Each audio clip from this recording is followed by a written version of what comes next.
Thank you. It's great to be here today to share a bit about our company, New Talisman. Sorry, I'll move this along.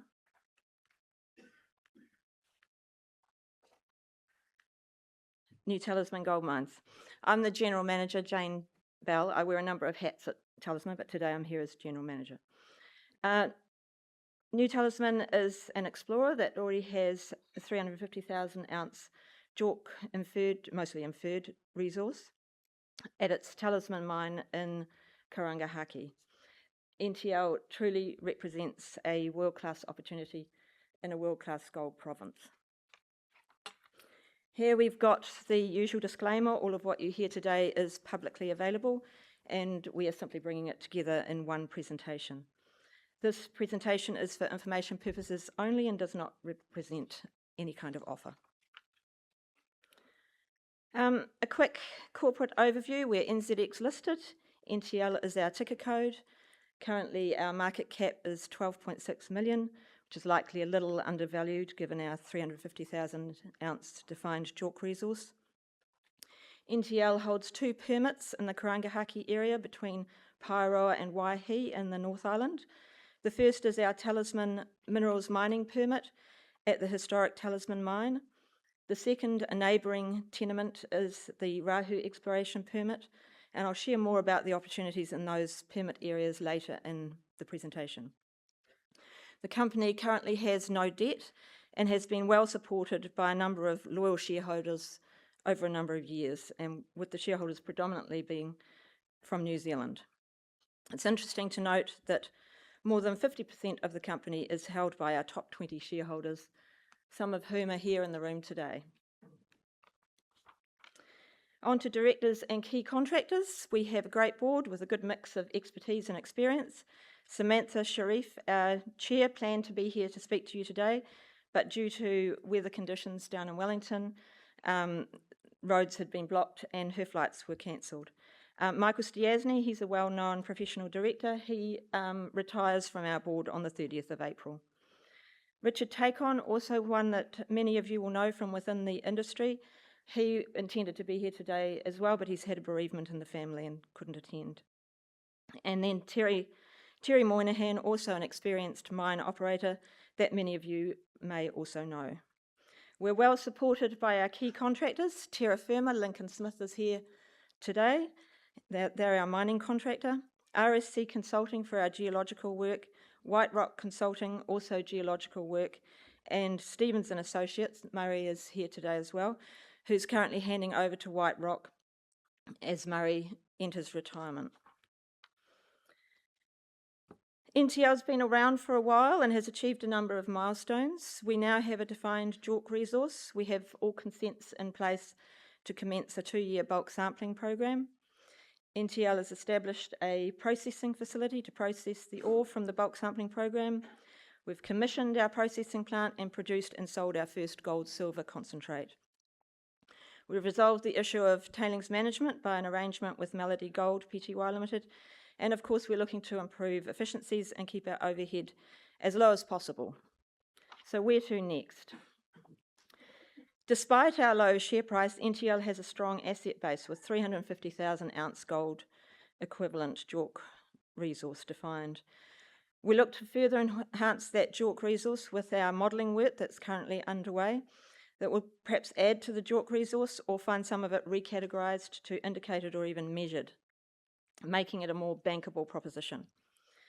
If funding allows, we are looking to do further targeted drilling at Mystery, Dubbo and Rahu to provide further upside to our JORC resource.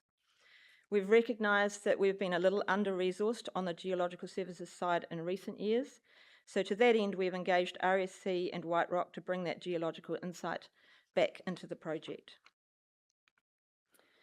This is our JORC table with 20,000 ounce gold equivalent indicated resource and 330,000 ounce gold equivalent inferred resource for a total of 350,000 ounce gold equivalent at an impressive grade of 17 grams per tonne. As you can see, some pockets of our resource have higher grades. As I briefly mentioned earlier, NTL now has all the building blocks in place, a defined JORC resource, a processing plant and path to deal with sale of gold concentrate. We have key contracts in place with terra firma for extraction of ore, Ocean Partners for sale of gold and silver concentrate at attractive payment rates, and Melody Gold to sensibly deal with our tailings and material that would otherwise be uneconomic for us to process. The ducks are all lining up in a row, so to speak. We now need to partner with another entity or individual to support taking the project forward with bulk sampling initially and then on to wider mining plan.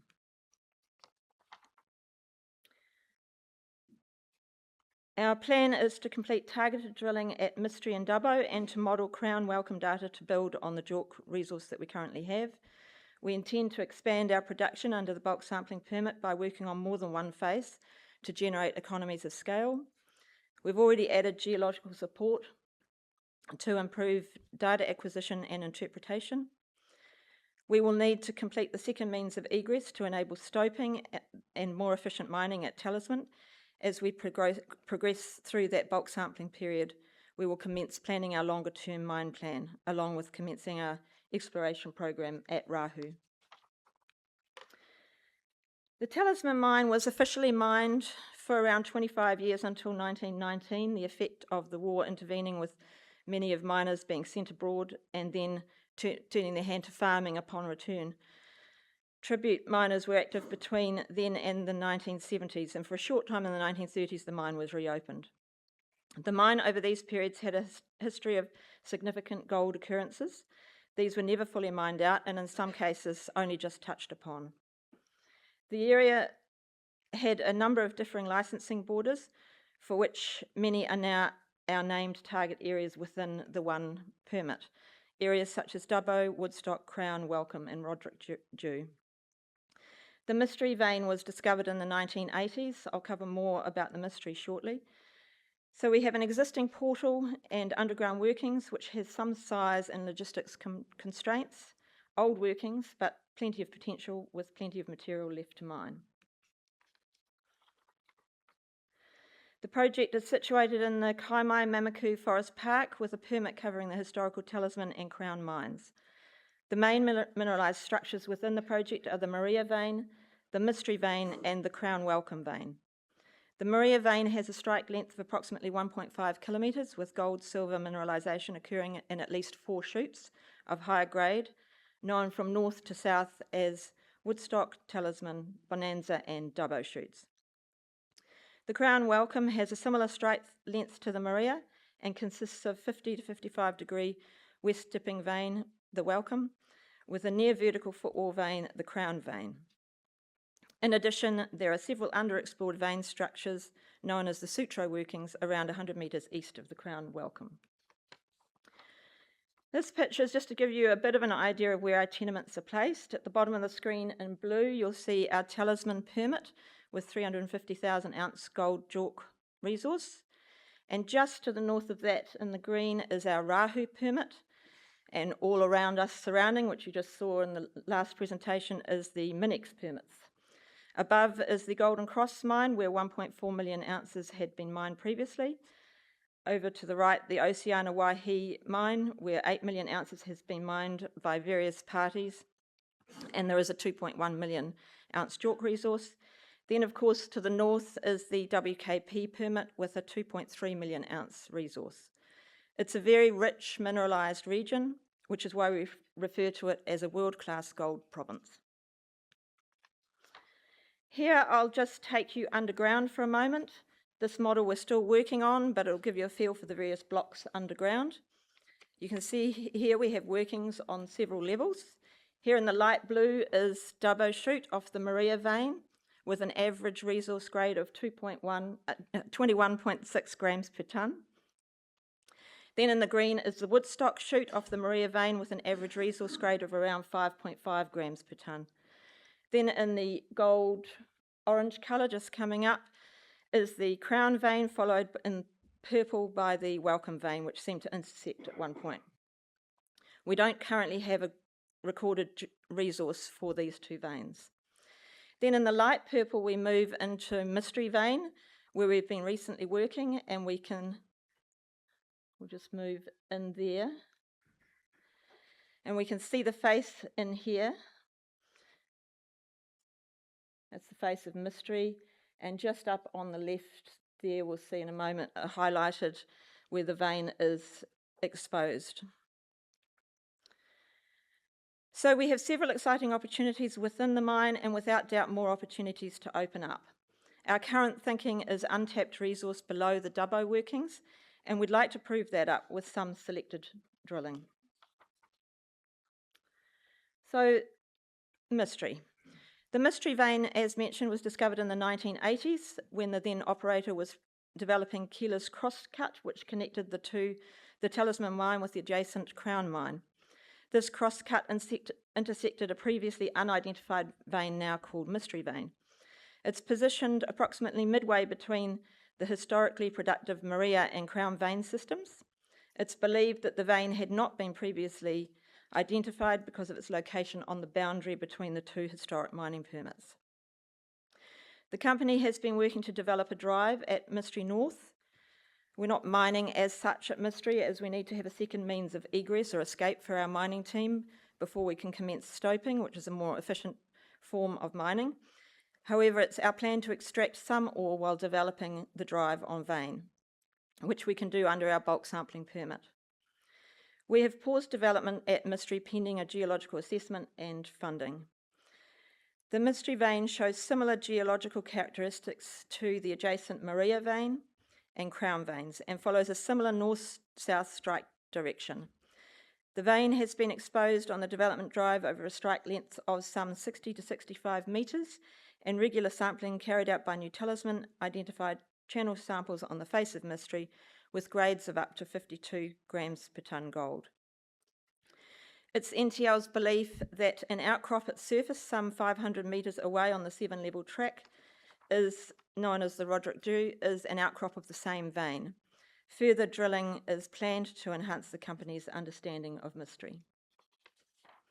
On to Dubbo. The Dubbo zone occurs on the Maria vein around 800 metres inside the mine along level 8 and is the largest of the mine's existing ore blocks, containing some 117,250 ounces of gold at an average grade of 21.6 grams per tonne. So I'll just pause there for a moment for you to take that in, because that's a damn good grade. Of particular interest is that historic data acquired in 2015 includes plans showing data that suggests potential depth extensions of the Dubbo zone. The extension of the Dubbo zone lies immediately below the workings planned in our strategic plan and can be accessed by creating drill positions on the hanging wall to enable confirmatory drill testing. The new drill program involves deeper drill holes to target gold in the Maria vein beneath the current indicated resource. Now, the Rahu permit. The Rahu permit covers around 387 hectares, partly joining and mostly directly north of NTL's Talisman mine. Rahu represents an exciting opportunity, being the northern extensions of the northeast trending Karangahaki mineralised structural corridor. Previous exploration by New Talisman and more recently by Newcrest Mining has demonstrated that the extensive gold and silver mineralisation represents the upper levels of a more deeply eroded epithermal system that hosts the Talisman gold deposits. The mineralisation at Rahu lies between Talisman and the gold deposits in the Waitakere Valley that host the former Golden Cross mine and deposits such as Jubilee that is currently being drilled by Minex. Previous programs of surface mapping, geochemical sampling and mostly shallow drilling have given strong evidence that there is potential for high-grade gold mineralisation at depth. It shows many similarities to other blind discoveries in the Waihi Gold District, such as Favona. The Rahu project requires a program that will initially involve assessing all previous surface and drill results, plus new mapping and sampling to be followed by drill hole planning to test for deeper high-grade gold and silver mineralisation. The mineral potential of Rahu is to provide a future source of ore to increase the overall resource base and scale of the Talisman project. The permit has an initial 5-year term with a right of renewal for a further 5 years plus extensions for appraisal if a discovery is made. So just to recap, NTL has 350,000 ounce defined JORC resource. We have further potential enhancements to that resource underway. NTL has all necessary consents for a 2-year bulk sampling program in place. We have key contractors engaged and an operational processing plant, and we have our sales path defined. Hopefully you'll find in your goodie bag a sparkly little taste of our region, the Eliza's Claim Gold Gin. It's distilled by New Talisman's former operations manager, Wayne Charles, and I thought it was a great way to support local business, the Waikino Tavern in the Karangahaki region, while giving you something to remember us by, so I hope you enjoy that. And yes, there are edible gold flakes within the gin. Thank you for your attention.